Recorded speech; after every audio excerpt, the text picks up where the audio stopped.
sangre. Te entrego esta plataforma. Hazla tuya. Dios, muéstranos tu gloria. Mi invitada, Michelle Steele, se crió en una familia adinerada, pero se convirtió en drogadicta, criminal y prostituta.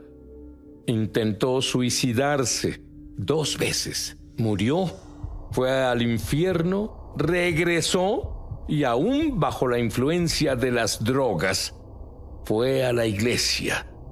Michelle, ¿qué pasó en esa iglesia? Yo dormía durante el servicio. Y por suerte, el predicador, que conocía la condición en la que estaba y conocía la situación que enfrentaba, se acercó donde estaba sentada y me despertó. Y me dijo, Michelle, ¿quieres ayuda? Y le dije, sí quiero. Me puse de pie y le dije, sí señor, quiero ayuda. Y luego me tuve que levantar del piso. Al principio pensé que me había tirado. No conocía nada sobre la Biblia, no conocía nada del poder de Dios. Pero antes de poder reclamarle por qué me tiró, noté que estaba sobria por primera vez en 8 años. Estaba en mi sano juicio y pensaba con claridad. Me presentó el Evangelio, acepté a Jesucristo como mi Señor y supe que cambié. Fui a casa esa noche y tiré todas las drogas que tenía, las tiré por el inodoro y como esa iglesia estaba en avivamiento, comencé a ir a la iglesia todas las noches y ahí aprendía sobre Dios, aprendía sobre el plan que Dios tiene para mi vida. Era tan distinto a la vida que había vivido antes, la adicción, la prostitución, el crimen. No tuve un fundamento de la palabra hasta ese momento de sentarme en esos servicios donde el poder de Dios se movía y la palabra de Dios me fue presentada. Y empecé a ver que Dios restauraba mi vida, la custodia de mis hijos me fue devuelta, conseguí un trabajo de verdad por primera vez en mi vida. Empecé a caminar en línea con la palabra de Dios y Dios me dio a un hombre maravilloso, ahora mi esposo, Philip Steele, que me ama como Cristo ama a la iglesia. Y Dios empezó a mostrarme su restauración. Y cuando empezamos a formar nuestra familia, a unir nuestras vidas, recuperé la custodia de mis hijos y esperábamos nuestro primer hijo juntos. Estaba tan emocionada porque en mi vida antes de Cristo no me alegré cuando me embaracé. Era un estilo de vida muy difícil, pero ahora estaba con un hombre que me ama, sirviendo a Dios. Esto sería genial hasta que tuve síntomas porque podría perder a mi hijo. Y mi esposo, quien fue criado en la palabra de Dios y conocía la habilidad de Dios para sanar al niño en mi vientre, dijo, hay que creer en Dios. Y cuando dijo eso, estaba dispuesto, tenía fe. Pero, Sid, algo pasó y yo no me di cuenta hasta poco tiempo después de que pasara. Tenía una sensación de vergüenza impuesta en mí que ni siquiera noté que estaba ahí.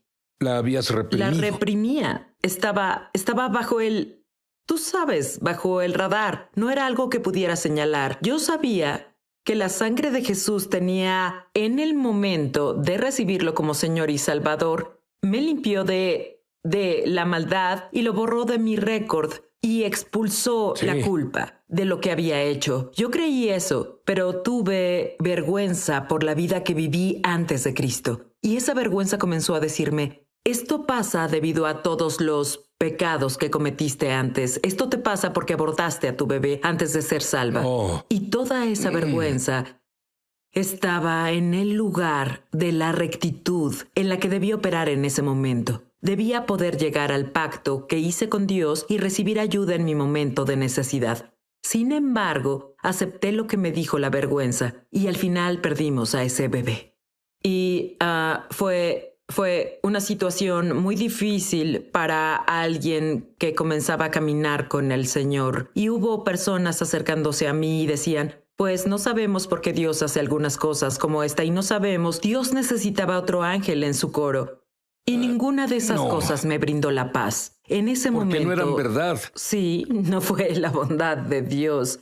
Mi esposo pasó algún tiempo en oración y volvió a mí y me dijo, Michelle, encontré la respuesta. En Juan 10, versículo 10, el ladrón no viene sino para robar, matar y destruir. De alguna forma encontró una puerta abierta, pero yo hago un pacto contigo como esposo y no encontrará el camino para volver a nuestra vida. Y luego su hijo milagroso. ¿Qué pasó? Cuando un año después nos enteramos de que estábamos esperando de nuevo, yo estaba en un lugar diferente, en mi caminar espiritual, por un estudio que pude tomar con la sangre de Jesús. Y este estudio me reveló por qué no pude encontrar mi escudo de justicia, mi coraza de justicia, cuando lo necesité previamente. Y este estudio me puso en un lugar distinto cuando mi hija nació. Yo presenté una lesión en el útero. Ella sufrió un trauma en el canal del parto. Y cuando nació se comenzó a poner azul y cada vez que me la traían ella se ponía azul y finalmente se la llevaron y de emergencia la trasladaron al hospital infantil. Pero esta vez cuando mi esposo tomó mis manos y me dijo hay que creerle a Dios, uní mis manos a las de él y le dije mi corazón está firme, confío en el Señor, no temeré. Y pudimos resistir. Y después de una semana que ella estuvo en la incubadora en el hospital, el médico llegó un día y dijo a los internos que guiaba por la unidad de cuidados intensivos, les dijo, esta es nuestra bebé milagro. Ella sanó sola. Pero sabemos que fue la obra de Dios la que le dio restauración a ella. Pero cuando recuerdo las dos situaciones y de cómo respondí de forma diferente, tengo que reconocer que fue la fe que tengo en la sangre lo que me hizo responder diferente a como respondí la primera vez. ¿Sabes? Muchas personas, ni siquiera en las iglesias, ni siquiera hablan de la sangre de Jesús, o si lo hacen, no entienden. Dime muy brevemente la diferencia entre culpa y vergüenza. La culpa es una condición en la que te encuentras por una maldad, por un pecado que cometiste. Por ejemplo, puedes encontrar a alguien culpable en un tribunal de justicia presentando pruebas de lo que hizo. Si tuvieras que confesar algo, dirías, soy culpable de eso. Es la condición o la posición en la que está una persona. Pero la vergüenza es el sentimiento doloroso en la conciencia que produce ese pecado. Yo lidié con la culpa, pero nunca lidié con la vergüenza. La culpa afecta la forma en que Dios se relaciona contigo, pero la vergüenza afecta cómo te relacionas con Él. Y eso es lo que perdí. Cuando reconoces la diferencia entre la culpa y la vergüenza, eso te enseña cómo aplicarlas por separado, aplicando la sangre en ambas direcciones. Si me hubieras preguntado, ¿tú crees que la sangre de Jesús pagó tu deuda pecadora? Por supuesto, lo creo. Por eso pude recibirlo como mi Señor, porque puse fe en su sacrificio, en que su sangre fue el sacrificio apropiado para limpiarme del récord de mi maldad y tomar eso, todo el pecado acumulado en mi vida y quitarlo de mi récord.